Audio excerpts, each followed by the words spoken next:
سر اس سفر کا جو آپ نے آغاز کیا اس بارے میں تھوڑا سا بتائیں، اپنے کالج ڈیز یا اسکول ڈیز کس طرح آپ اس لائن میں آئے اور کیا وہ ایک چینجنگ آئی لائف میں کہ آپ نے سوچا کہ میں نے یہی کرنا؟ 98 میں نے شروع کیا، تب میرے پاس ڈسٹریبیوشن تھی، ایک بائرون کمپنی ہے فرانس کی، اس کی میرے پاس ڈسٹریبیوشن تھی۔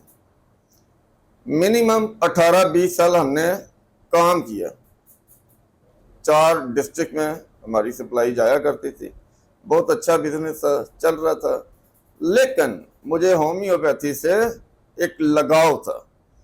جب کبھی میں مارکیٹ میں جاتا، ڈاکٹروں کو دیکھتا، تو مجھے دکھ ہوتا تھا کہ یہ جو کچھ ہو رہا ہے یہ ہومیوپیتھی نہیں ہے، ہومیوپیتھی کچھ اور ہے، اور یہ کیا ہو رہا ہے، یہ 100% غلط ہو رہا ہے۔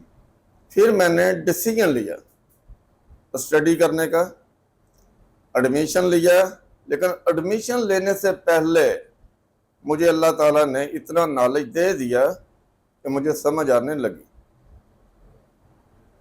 اچھا، ابھی جو میں نے لیا ایڈمیشن، یہ 2014 کی بات ہے، زیادہ پرانی نہیں ہے، 2014 کی بات، 10 سال پہلے۔ ہاں 10 سال پہلے۔ جب میں نے پریکٹس کا آغاز کیا تو اس کو کہتے ہیں ہومیوپیتھی میں کلاسیکل، لیکن کلاسیکل میں بھی میں سیٹسفائی نہیں تھا، اندر سے میرا ضمیر ملامت کرتا تھا کہ یہ ہومیوپیتھی بالکل بھی نہیں ہے۔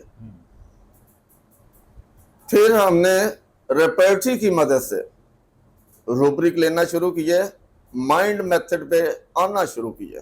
جب مائنڈ پہ ریسرچ کی تو پتہ چلا کہ اصل ہومیوپیتھی جو ڈاکٹر ہنیمن نے بولا ہوا ہے، اس کا ایک لا ہے، اس کو کہتے ہیں لا آف انڈیویجولائزیشن۔ ہومیوپیتھی میں انسان دیکھا جاتا ہے، homeopathy treat the patient not the disease. بیماری کیا ہے وہ میٹر ہی نہیں کرتی، انسان میٹر کرتا ہے۔